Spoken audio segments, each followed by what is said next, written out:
Hey there, it's me, Kara, with more Prana Gardens. Today I am going to show you how to prune and tie young, indeterminate tomato plants. We're doing young plants because it's just easier to see everything and because that's what I have right now. And we're doing indeterminates because you do not prune determinates like this. Determinate tomatoes grow to a determined height and set a determined number of fruits. When they're done, they're done. Indeterminate tomatoes will grow as long as the weather or conditions allow it. If they get blight, the weather's not going to save them. But as long as the weather is favorable and they're healthy, they'll just keep on going. Some of my plants last year grew up a 6-foot fence and then all the way back down the other side, so they were 12 feet long by the time I cut them. And I cut them when they tried to sprawl on the ground on the opposite side, so they can get big. So that's what we're going to start with. I have 2 different groups of tomatoes to show you a little bit of differences, and then we will jump into the actual doing part. Before we look at tomato plants, let's look at how often we do this and what we need. I put this on my calendar for once a week, and I try to hit it most of the time because if I skip a week, once they really get going, it's hard to catch up again. So I do it on Sundays because I use alliteration in my garden chores to help me remember sometimes, and this is Shibari Sunday. So we are tying up tomatoes today, and pruning goes just before tying them up. So you will need some pruning shears or scissors or something sharp that will give you a nice clean cut. I do need to sharpen and clean my pruners, but pruners. You will need some sort of rope or twine or string, pantyhose, garden tape. Traditionally, I've used cotton cord. This is the kind that you get in the butcher section. It's used to tie up food when you're cooking it, This will degrade in the weather, but it takes a couple of years. A tomato plant can get big and heavy, put lots of stress on this, lots of wind, and it's going to hold for the season. Last year I tried out jute because it does biodegrade faster, and I had branches falling during the season, and some of it held up and some of it broke within the first few months. So I'm going to just use this as my backup in case this spool runs out and I don't get another one in time. But I do prefer the cotton to the jute, personally. I don't use plastics in my garden as much as I can help it. If there's an alternative, I'll use it. And then you're going to want something to cut your string with. I could use my pruners, but just having a knife on hand works better. And you're going to want to have a square knot or a granny knot down. And that's just your basic double knots. Let's see some tomatoes. All right, here we are at my Brad's Atomic Grape tomato plant. This one hasn't needed a pruning yet, and it's pretty tall, so it's great for showing you the anatomy of an indeterminate tomato plant and how it grows. And it makes it easy to see a good example of single stemming a tomato plant. I single stem up to a couple few feet, and then I let the plant double stem and go on up over the trellis. So let me bring you in close and we'll take a look at how this plant is growing. All right, so we're going to start way down here at the ground. And any branches that can touch the ground come off. And then as we come up, we see a leaf stem off of the main trunk, and then main trunk, leaf stem. Main trunk, leaf stem, main trunk, fruiting branch. All right, main leaves, main leaves, main leaves, main fruiting branch. It just has flowers. Whoops, sorry, I went off there. Just has flowers. Spider doing its job. Main stem, leaves. So we come on all the way up, and here we go. And this is the top of the plant. So that Brad's had one main stem that went all the way up to the top of the plant. This chocolate stripes I'm about to show you, it got split. I might have accidentally beheaded it, or sometimes plants just split, and I'll show you what we're looking at here. So see how we have 2 main stems right here? And I did make a prune right here, and that might have actually been the new leader, but I don't think so because we come up here. This could have been a sucker out of this branch, but I'm not sure. It's It's already on 2 liters. I'm gonna let it go like this the rest of the way up, but this would be double stemming here. Hey, yeah, it's that part. It's the part where I say, hey, if you're enjoying this video, would you please hit like? I need this channel to grow, and y'all are helping me do that, and I appreciate it so much. Please share this video if you know somebody who could use it, and if your subscribe bar is still red, could you please give it a good old clickety-click? Thank you so much. Okay, so here we are in my other tomato bed at this pineapple tomato plant. This bed has been established for 3 years. This is its 3rd year. So these plants are doing much better than the ones in the brand new bed from this year. This is what building soil microbiology and building up your soil looks like. It produces a healthier plant from the get-go. This was actually planted 2 weeks later than the other ones we just looked at. So I'll bring you in closer when we do it. But remember, we start with nothing at the bottom, and then we want to just follow our single leader on up. This plant does look like it has 2 liters. 1, 2. This one is actually a sucker. So we'll take a look at what to do with that in just a second as well. All right, let me bring you down close so you can see what we're gonna do, and I'll start pruning.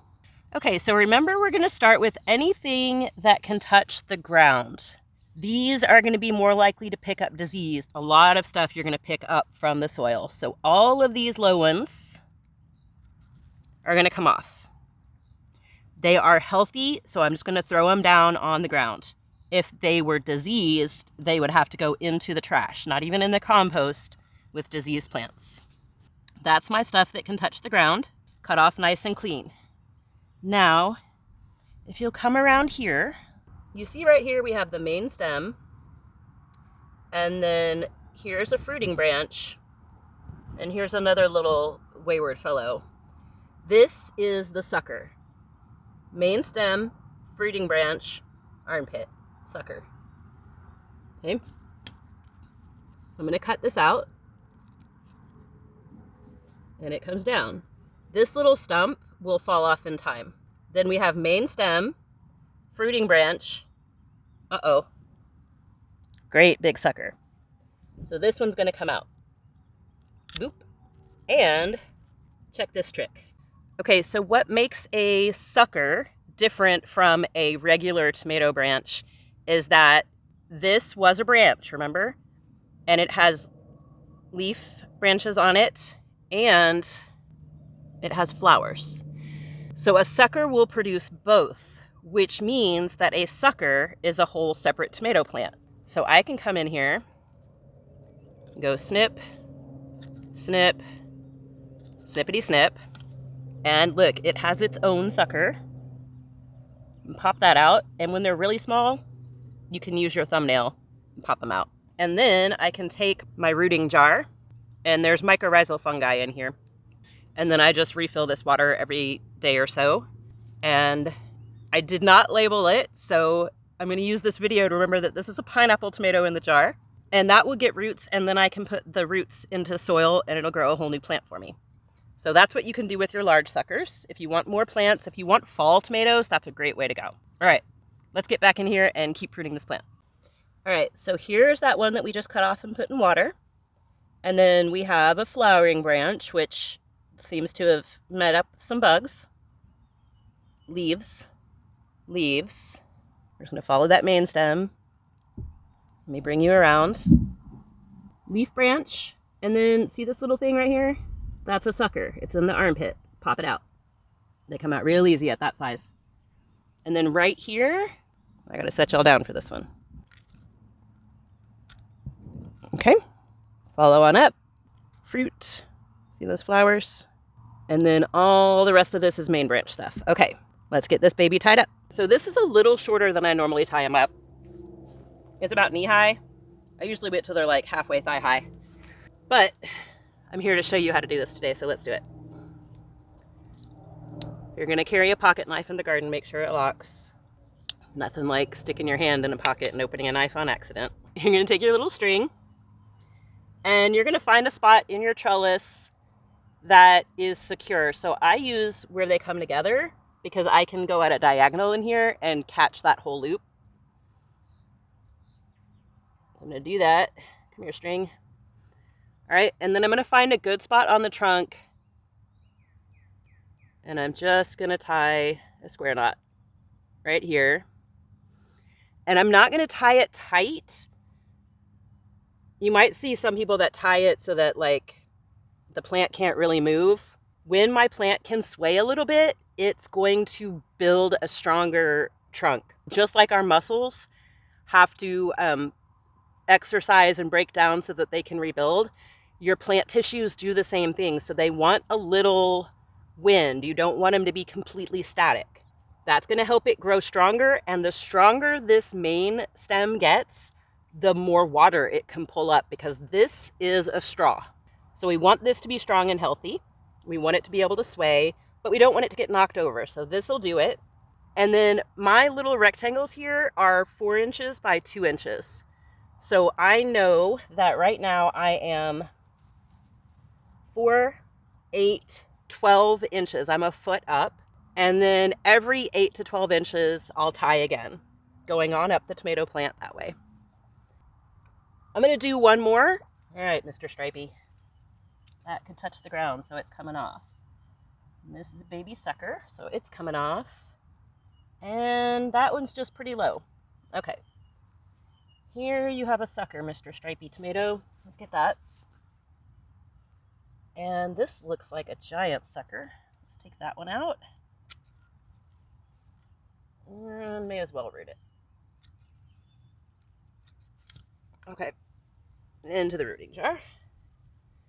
And fruit branch with no flowers. Pop that off. And baby sucker. Sucker. Flowers above it. More going on up here. Okay, take that one. Oop. Little baby katydid. Looking good up here. All right.